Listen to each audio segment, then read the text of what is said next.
Bismillahirrahmanirrahim. Assalamualaikum warahmatullahi wabarakatuh.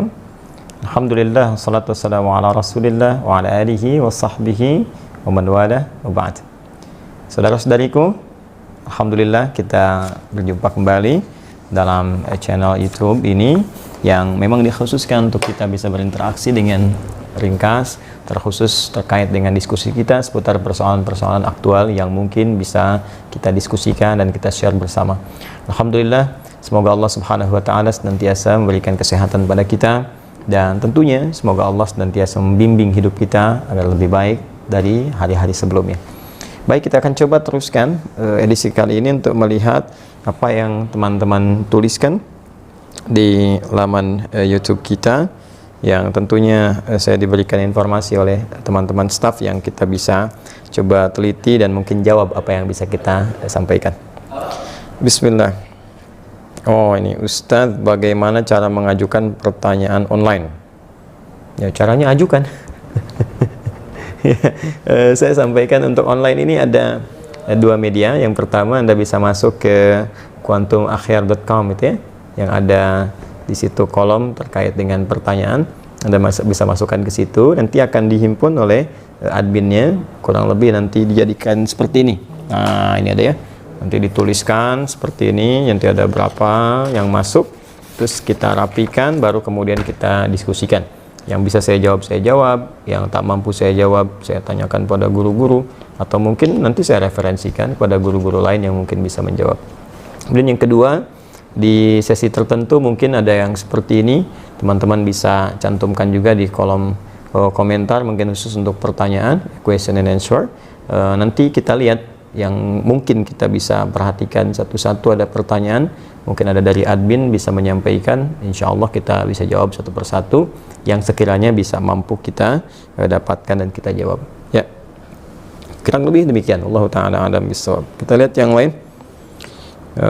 Semoga kita dan Ustaz sehat di dunia dan bertemu di surga kelak, amin, insya Allah. Ya, semoga Allah berkehendak, semua berdasarkan kehendak Allah Subhanahu wa ta'ala. Kita tidak bisa menentukan apakah kita akan ke surga atau ke neraka, wallahu a'lam, Allah yang tahu. Kita hanya dituntut untuk berikhtiar. Tapi ada dua syaratnya dalam Al-Quran.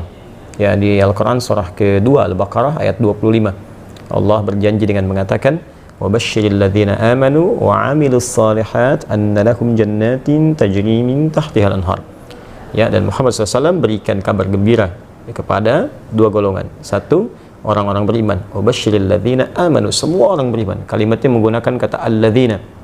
Ya, itu disebutkan setidaknya 1080 kali dalam Al-Quran. Alladzina itu mencakup semua, laki-laki, perempuan, besar, kecil, tua, muda, sepanjang mereka mau beriman kepada Allah Subhanahu wa ta'ala.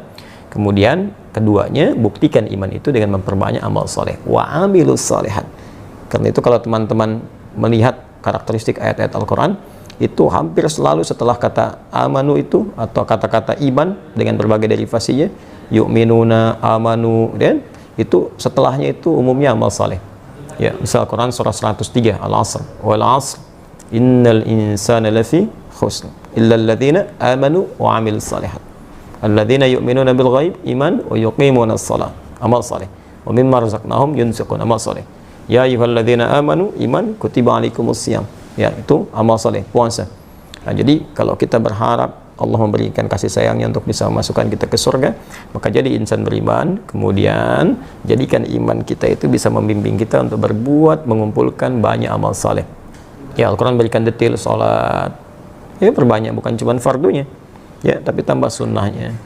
Ya, kalau cuma fardu, anak kecil juga yang belajar fardu juga, tambah dengan sunnahnya. Ya, bahkan ada nanti beberapa hadis-hadis Nabi SAW memberikan keistimewaan-keistimewaan. Ada penghuni surga yang dibuatkan satu rumah di surga karena membiasakan salat sunnah 12 rakaat. Ya, man shalla 12 raka'atan, siapa yang menunaikan salat 12 rakaat fi yaumin wa lailatin, dari mulai pagi sampai dengan malamnya. Ya, arba'an qabla dhuhri, 4 rakaat sebelum zuhur, rakataini ba'daha, 2 rakaat setelahnya, rakataini ba'dal maghrib, 2 rakaat setelah maghrib, rakataini ba'dal isya, 2 rakaat setelah isya, rakataini qabla subhi, 2 rakaat sebelum subuh. Jumlahnya 12. Sebelum subuh 2 rakaat, sebelum zuhur 4 rakaat, 6, setelah zuhur 2 rakaat, 8, setelah maghrib 2 rakaat, 10, setelah isya 2 rakaat, 12. Bunyalahu bihinna baitun fil jannah. Maka Allah akan bangunkan baginya satu rumah di surga. Masya Allah. Ya. Nah, jadi itu ikhtiar kita. usaha kita, perbanyak amal saleh, puasa tambah puasa sunnah, baca Al-Quran dengan baik. Adapun persoalan ke surga atau tidak, Allah yang tentukan. Karena itu dalam setiap kesempatan kita selalu berdoa, bahkan terkadang kami saling mendoakan. Saya mendoakan orang lain mungkin mendoakan kita juga, dan selalu ditutup dengan kalimat insya Allah, jika Allah berkehendak dengan semua itu. Karena surga diraih dengan rahmat Allah Subhanahu wa Ta'ala, tidak dengan yang lainnya. Untuk mendapatkan rahmat itu kita berikhtiar lewat amal saleh. Ya, Allah Ta'ala a'lam bissawab. Coba kita lihat lagi.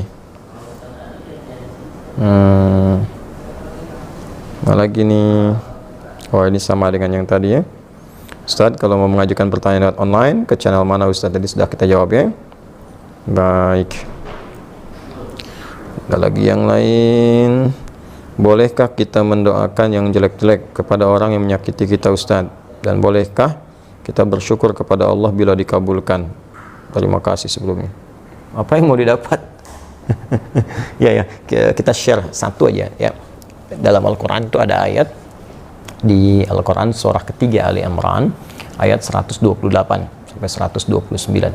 Jadi saya berikan gambaran kisahnya dulu. Nabi SAW di awal masa dakwah itu kedatangan satu utusan ya, dan mengatakan bahwa satu desa tuh masyarakatnya masuk Islam. Senang Nabi, lalu minta orang-orang itu untuk dikirimkan dai untuk mengajar. Dikirim oleh Nabi 70 orang, dalam riwayat disebutkan kurang lebih 70 orang penghafal Quran ya, ahli Quran, orang-orang yang menguasai agama dengan baik pada masa itu ya, dengan kadar yang mungkin didapatkan pada saat itu. Dikirimkan secara singkat, ketika sampai di sebuah distrik namanya Bi'ur Ma'unah ya, tiba-tiba ternyata orang-orang itu dianiaya, bahkan kemudian dieksekusi. Nah, Nabi mendapat kabar dari malaikat sedang menunaikan sholat. Ada beberapa versi riwayatnya, ada yang menyebutkan sedang sholat subuh, ada yang menyebutkan riwayatnya sebelum ruku, ada yang setelah ruku saat i'tidal, ada yang menyebutkan juga di sholat yang lain ya. Intinya informasi itu sampai kepada Nabi, dan Nabi mendoakan ya Allahumma al'an kita, Allahumma adzibhum, ya Allah tolong laknat Bani Fulan ya, kemudian tolong hukum mereka dan seterusnya. Itu berlangsung selama sebulan.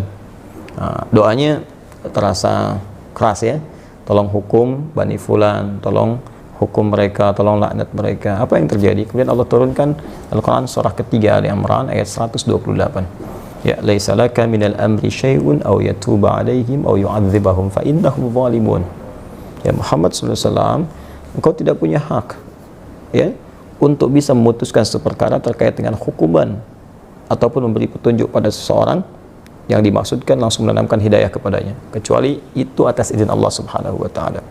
Nah, namun yang paling indah, Allah ingin memberikan sebuah arahan seperti ini ya. Ini sifat maksum Nabi, jadi ini bagian dari sifat maksum Nabi yang kalau di situ ada sesuatu yang kurang tepat, Allah luruskan. Berhak Nabi meminta ya, berhak Nabi meminta ya Allah hukum si fulan, berikan hukuman setiba, berhak. Tapi Allah berikan suatu arahan yang lain dengan hikmah tertentu ya. Allah ingin sampaikan bahwa kalau di awal masa dakwah sudah meminta seperti ini, nanti umat itu tidak akan tersisa ya, seperti umat-umat yang sebelumnya ya, pernah berbuat zalim, kemudian nabinya meminta kepada Allah dihukum, hukum selesai. Tapi Allah ingin berikan sebuah pelajaran bahwa ke depan akan ada ujian lebih besar daripada ini. Maka diberikan sebuah tahapan bersabar, sampai kesabaran itu kemudian memuncak, sampai kemudian pada tingkat maksimal sehingga bisa mengatasi tantangan yang lebih berat lagi ya. Karena kalau persoalan wafat, ajal juga sudah tiba ya, sesuai dengan ajal. Hanya nanti tentunya ada balasan-balasan dari Allah. Ada yang karena tidak tahu, mungkin bisa dengan itu kemudian diberikan petunjuk untuk bertobat. Ada yang sengaja melakukan, Allah kirimkan kemudian hukuman, nanti akan turun kemudian hukuman-hukuman berikutnya. Bukan berarti pembuat kesalahan tidak kemudian diproses ya, bisa diproses dengan hukum yang berlaku, tapi ada mungkin golongan-golongan tertentu yang tidak tahu dan ikut-ikut di dalamnya bagaimana hukum seperti itu. Maka Allah turunkan tadi ayat. Setelah ayat itu turun, maka Nabi merubah doanya. Perhatikan doanya. Allahumma hdini fi man hadait, wa afini fi man afait, wa tawallani fi man tawallait, wa barik li fi ma atait ya. Kalau kita jamakkan, Allahumma hdina fi man hadait, wa afina fi man afait, wa tawallana fi man tawallait, wa barik lana fi ma atait, wa qina syarra ma qadait. Allahumma hdina fi man hadait, ya Allah, mohon berikan aku hidayah, berikan kami hidayah, dan tempatkan kami di tempat-tempat yang orang mendapat hidayah. Wa afina fi man afait, sehatkan kami ya Allah, dan tempatkan kami di tempat orang-orang yang sehat. Jadi, kalau Anda kerja di tempat orang sehat, Anda bertetangga dengan orang sehat, orang itu dapat hidayah, di kantor dapat hidayah, jadi baik orangnya.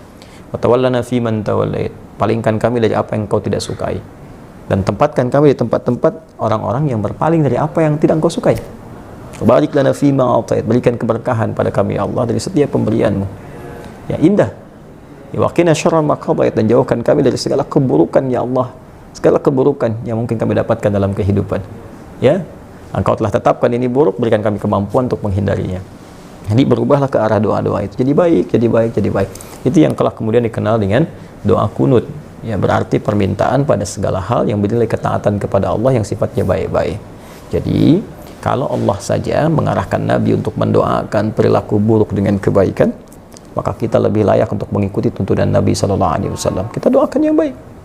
Ya, toh mohon maaf dia mencela kita itu, celaan dia, ketika keluar celaannya itu sudah memberikan pahala kepada kita.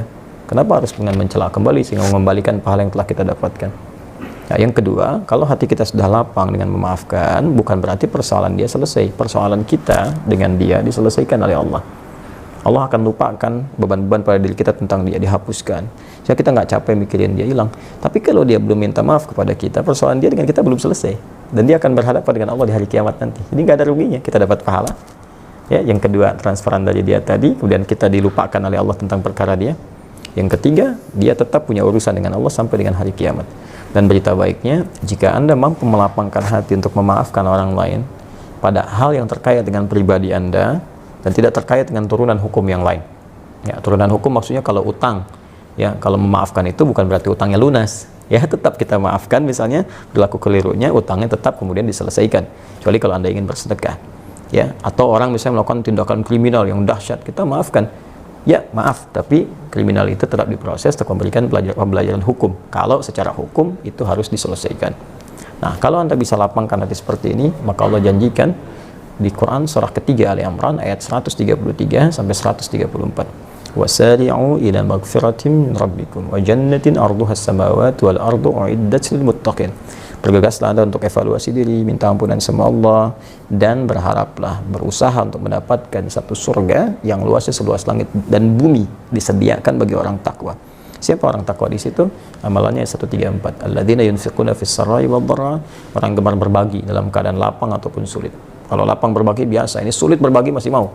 Ya. Nah, wal kadhiminal ghaidha, yang sanggup menahan amarah, wal afina 'anil nas, yang mampu memaafkan kesalahan orang lain. Allahu yuhibbul muhsinin, Allah cinta kepada para pelaku-pelaku kebaikan.